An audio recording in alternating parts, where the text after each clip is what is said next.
So we're back with the old Pi series, and before I continue into the next part, where we look a bit later on, I think I got up to like 67 in the last video. I'm going to go back a bit to 65 again, because I just want to talk about the other labels at the same time. For example, in 64, this was the Pi International label.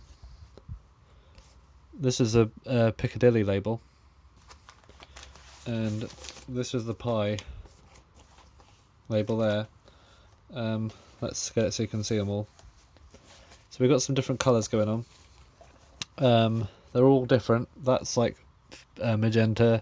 Piccadilly is black, exciting black with a big red streak on it, and Pi International is this fun yellow and red, very iconic. But in 65, when they changed the Pi label from this to that, let's line one up. So in 65 they changed from that to that. Piccadilly changed from that to that, and Pi International changed to that.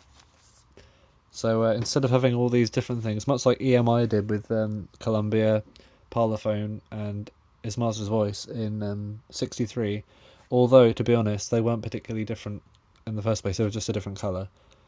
These were kind of different. These had like exciting designs. This was, this is the pink one, this is the black one, this is the yellow and red, half and half. No, they just went, oh, let's give everything the same sleeve. Suppose it saves money on sleeves, and it creates an identity where, oh, Pi is pink, that's the colour of Pi now. I guess that's good for branding, but it's a bit less interesting to look at, because when you think of Piccadilly Records, you think, oh, the black label with the silver printing, but no. Now it just looks like a Pi, and from a distance you probably wouldn't be able to tell. If someone just covered that up, you think, what label's that? Unless you knew the catalogue number started with 35, which is the Piccadilly, you might think, well, it could be a Pi record, that. Pi International as well. They did sort of cut a bigger rectangle out for the Piccadilly and the Pi International, and we'll get to that in a second, because that didn't always stay. But that's what they had in 65. So let's get back to the other labels. I'm going to go back a bit again, because I just want to talk about the different variants again. So we've been through Pi, but let's look at Pi International up to this point. So yeah, Pi International, in a video a few videos back, we saw that the first Pi International ones were blue. When the Pi was purple, the Pi International was blue with gold printing.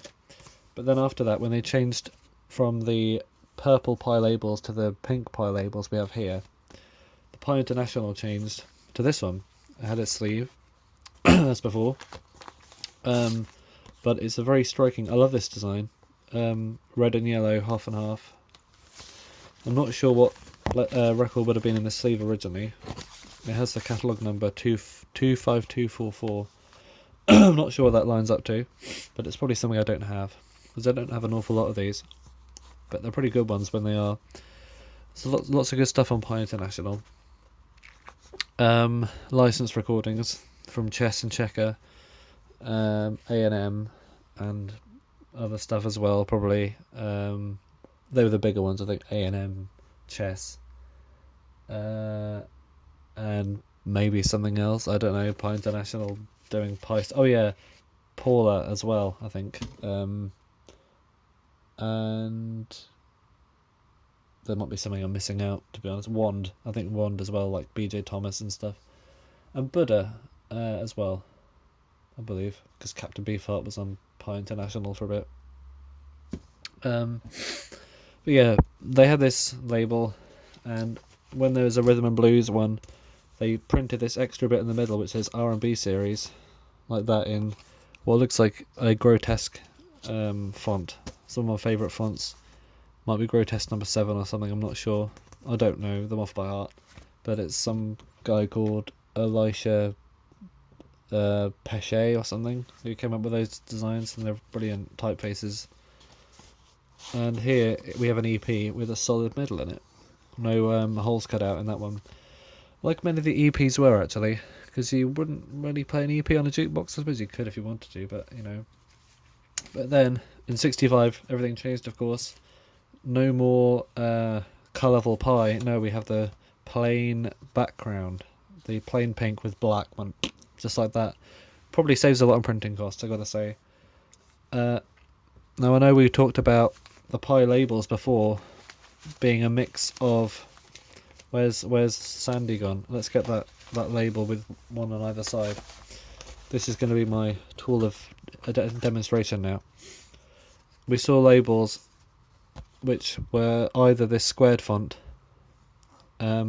or this narrow font on the regular pie, but as far as I can see, all the Pie International records, even though there are quite a few of them, they all managed to stick to the this font, unless there's something I don't have, which is probably likely, because there were lots of these. I don't have all of them, I only have like 10, but they all have this wide font on the Pie International. But as you can see, they stuck to the same black bar at the top of the label design. Same format, it works. It's interesting having the text on the left, because when you get a big long band name, they do some interesting stuff to squeeze it in there. And it looks kind of bulky like this, like a big sort of block of text, but I kind of like it. It's an interesting thing from someone who likes typesetting. Also, this seems to be an EMI pressing, because it has the text code pressed into the middle of the label and these narrow slots. So, and this one's Pie, but here's a solid one that looks like it's dug up from a swamp. I'm not sure what caused this to be like that, but it's kind of doesn't look great. Oh, why is my thumbnail stained? I had an orange, that's probably why. Yeah, that's put me off. Hang on, I need to remove that. Well, the mystery of why my fingernails look so yellow on camera will never be solved, but that's weird. I've already just drawn everyone's attention to them when they didn't even notice, and it's like, oh, what the hell? Oh well, let's stick with it. Yeah, this is Pie International Solid Centre. And at the same time, Piccadilly, this actually plays even though it's got a massive scratch on it. Piccadilly Records, of course, originally had this amazing black design. There's got the a different font on that one, but they also had ones with the wide font as well, like that. So they had both fonts on that one, or two fonts, not necessarily the same ones as the other one, but they had a mix of fonts anyway. And then they switched to this one. So in 65 you can see, just like the Pie ones, where they had the narrow font in 65 having black all the way to the top, this Piccadilly one also has black all the way top. Now, I'm saying I can't find a Pie International with this because they all have the other font on them, but if I were to find a Pie International record from 1965 that happened to have this font on it, I can almost guarantee that the top of the label would be black as well. 35222. Funny how love can be. That's that one. There's a solid variant here in a reproduction sleeve, it looks like, but you can see the top of the label's black all the way to the top. And also there is there a variant that isn't like that? Yeah, there is. I put it somewhere, I don't know where I put it. It was wish it was more organised, that would be nice, wouldn't it? Tossing and turning. Is that it under there?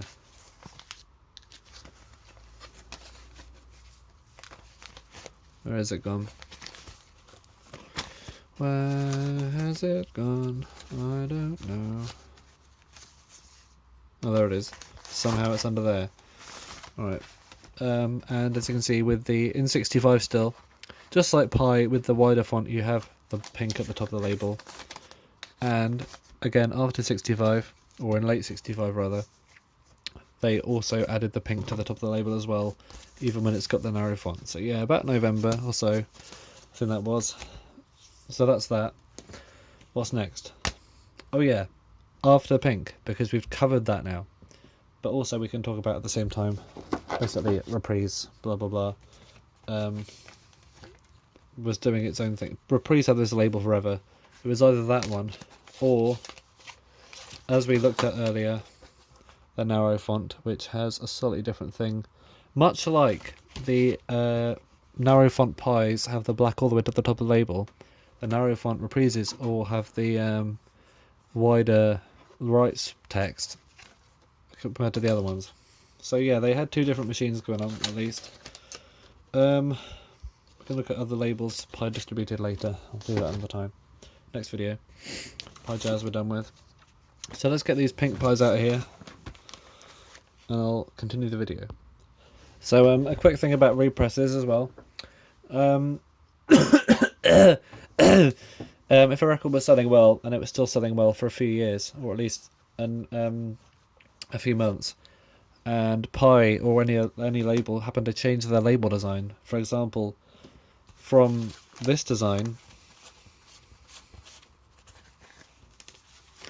to this design in 65, the original label, when it was made, when it was first released in 64, instead of reusing it, they made a new one with a new style. So you can tell this isn't, when this wasn't released in 64, this was released in early 65 when the new design came out, but it's the same song. So they sound exactly the same, maybe they don't. Same catalogue number, 15743, but it's got they transferred the song onto this new label design when it came out to keep it in keeping with Pi-ness. And that's just an example. We have another couple of examples here, and we'll probably see them in a moment, but I'll just keep them out here for now. I have a later pressing of Long John Baldry, Annabella, and a later pressing of Val Doonican, If the Whole World Stopped Loving, and I believe in here somewhere there's also a later pressing of Baby Now That I Found You by the Foundations. So we'll get to that in a moment. I'll put these over here when we come across them. I also have a French issue as well, made by Disques Vogue, or Disque Vogue. As you can see, French one has the large hole in the middle, but it's a pink label Pi, and the later one I also have a Canadian Pi as well. I don't think Pi was a label in many countries, but it was in Canada and France for some time. Distributed by their own companies. This one by Phonodisc Limited, and this one by Disque Vogue. A very big label in France. Some good stuff on Vogue. I'd love to find some more. But as you can see, they kept a kind of, similar design. I haven't seen a foreign Pi with the black bar. I suppose Irish ones might be like that, but a lot of them sort of adapted it to their own printing machines. So yeah, after the pink Pi labels, they changed it to a blue one. And the earlier blue ones, and maybe some of the ones before, I'm not sure what they started with, but they changed the label to blue, they changed the sleeve to blue as well. Now at some point they had this label design, so instead of having the black bar at the top of the label, which had become a Pi thing for a few years now, 3 years or more, maybe 3 years, yeah. They changed the design. Now this one has a completely different type on it. Like, I'm not sure if there's any of these pink ones with this type on it or not, but they seem to introduce this one at the same time. Very simple label. There's no Pi logo, the round thing. Instead, you just got Pi. And the rights information like that, neatly arranged into a sort of modern thing there. Same format as the other ones, but just with this narrower typeface, a very small typeface in comparison.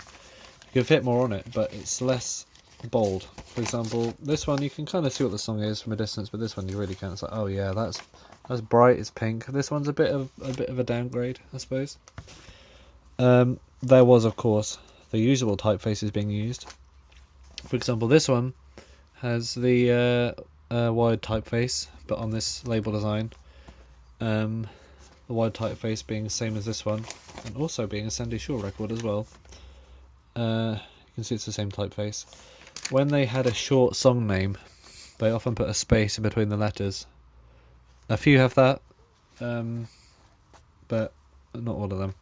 I think it's only when there's like a 7 letters or less song name. Although this one contradicts it, although it's a different font, so let's not look into that. The Kinks.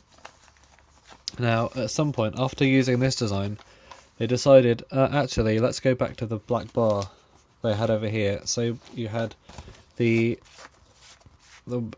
pale blue label again, like this one, but with the old-fashioned black bar on the top, and he still had the narrow, thin typeface like this one as well. So it's quite an interesting mix, this one. Now I might point out that the actual black bar, the top of the label, is not the same as the old one. It makes me think maybe this design was temporary after all, because it doesn't have the Pi logo on it. Maybe it was temporary because maybe they were working on their new bar. Because as you can see, the rights text under here is in a clearer font compared to the old ones. And that's the first time we see it, I think. I don't know if there's any pink Pis with this clear text under here. So obviously they put some effort into making a brand new black bar for the Pi. Although, interestingly, we did also have some variants as well. So we'll get to that in a second. We've got the 45 RPM up there, just like the old ones were. Similar format to the old pink black bar, but with a narrow text. Now, of course, as we spoke earlier, you had the text and the label being on one machine and the different set on the other. They're like sets. So when you had this set, when you had the narrow text, you got this clear text up here, but like on this record here, when you had the narrow text like before, back in the 60s, this narrow text here, which is basically the same format, isn't it? You went back to the old, slightly smaller, harder to read rights text. As you can see, there's a difference. Like that. Also, when they came up with this new one, there's a bit more of a gap between the Pi logo and the outside of the square that it's in. I'm going to tell the Pi logo looks a bit bigger inside the square on the older ones. That's that difference. I think they had this bar the same. Oh no, it's a different as well. Okay, that was with that one. With the narrow text, you had a slightly smaller Pi circle, but when you had the wide text like before, like this one, and that one, when you had this wide text back again, seems like they got over that phase for a bit. I don't know. You had another different thing. You had an even smaller Pi circle, so it seems to get smaller from this pink design here. You've got the Pi circle quite big inside the square. It almost touches the edges. Then you've got this one where it's a bit further from the edges, about the thickness of the text inside it, the Pi logo. And then you had it even smaller inside the square in the late 60s and onwards. When you had this, well, then you had this font on there, you had that up there, and that seems to be the pattern. Same with this. Now we're getting into the 70s, from 73. This is one of the last ever Pi records with this label design before they changed into the next one. Apparently around this time there were also some other colour variants as well, like there was a turquoise one and there was a thing, but I don't have any of those. They're all this one. But this has the wide text as well, so it's interesting to see it this late on. Also, you have no more rim around the middle of the record, just like you did back in 61. And also there's a slight ring, like a brushed ringness to the label as well, like you have in modern records actually. Here's an example of a picture sleeve. 45178. And yeah, at some point as well, I think around 1970, they they changed the catalogue numbers from 17 to 45. Although you still got 7N, which is probably from Nixer days. But yeah, you know, got catalogue numbers starting with 45. Here's a slightly weird bluish printing to it. It's like a greyish blue compared to the other ones. We've got the narrow text as well. And a weirdly small set of rights information, which probably goes back far. I'm not sure what this is, like a weird amalgamation label. The rights information at the top of the label seems to be of the older kind. Where is it? Got one somewhere. It's on the back of the Kinks, isn't it? Yeah, it's weird. You got like it's like a brand new set of information, and it's like a really small one that you've never seen before. Because this size pie is consistent with the narrow text labels like this one is, but instead of having that nice clear rights information, you got this really small stuff. This is weird. Here's another one, a solid one this time. This is a bit earlier, 69. Still got a catalogue number starting with 17. They're small text, and therefore the nice clear thing. It's quite simple, this one. Roman serifs on the thing with that text there. Here's another one. Push out centre. 17573, 68 this is. So this must be one of the first ones of this design after the that one there. Oh, look, there's another one. Now this, I'll put them all in one sleeve here for some reason. But these are the represses I was talking about earlier. So for example, wherever they were, oh yeah, over here. The Foundation's Baby Now That I Found You was repressed, and you have this song also on this one, with this label, 17366. You have Val Dunican's If the Whole World Stopped Loving. Interestingly, this label also has two different variant fonts on it, much like the Sandy Shore one we got over here. You got that on that one, and these two on that one. The narrow one, the other side. So that record was repressed with these labels, as you can see, changing from pink to thingy. That's a reissue from the 70s. I'll put that back over there. Long John Baldry, when Let the Heartaches Begin, one of the records I actually kind of like, was repressed with these labels. And again, this is a weird mix, because this one you have this font and label which goes back to the 60s again, much like on the Kinks record Wonderboy we looked at a second ago. But this is a repressing because it's got blue labels. And what's interesting is I couldn't find a copy of the pink label one with these fonts, so it seems like they brought back, for some reason, about 1969, or whenever Wonderboy came out, maybe 68, I'm not sure, they brought out these labels again with the narrow font. Maybe they just had to, maybe they had the other machines used up and they just used this old one again with this big logo and the small font, or the narrow font rather, which is interesting. So there's some represses.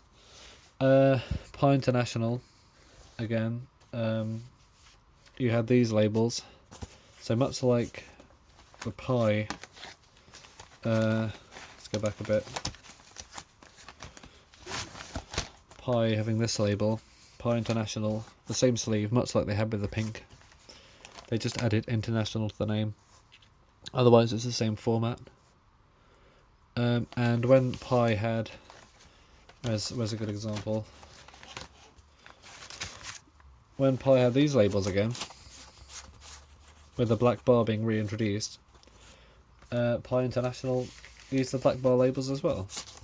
But what's interesting is, this is Pie International, what's interesting is the Pie International was squeezed into a square, whereas in the pink label ones, Pie International had more of a rectangle, so the label fit better in the space, because the Pie International logo is not a circle, it's like an oval.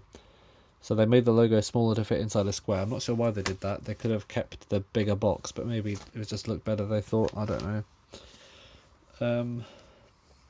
Here's one from the 70s with this another font. It's like a narrower than before. It looks like the font used on CBS. This might actually be a CBS pressing, I'm not sure. Maybe it is actually. What else we got? Another one here with the Pie International with the small logo inside the thing. It kind of throws it off a bit, having that tiny logo shrunk down that small.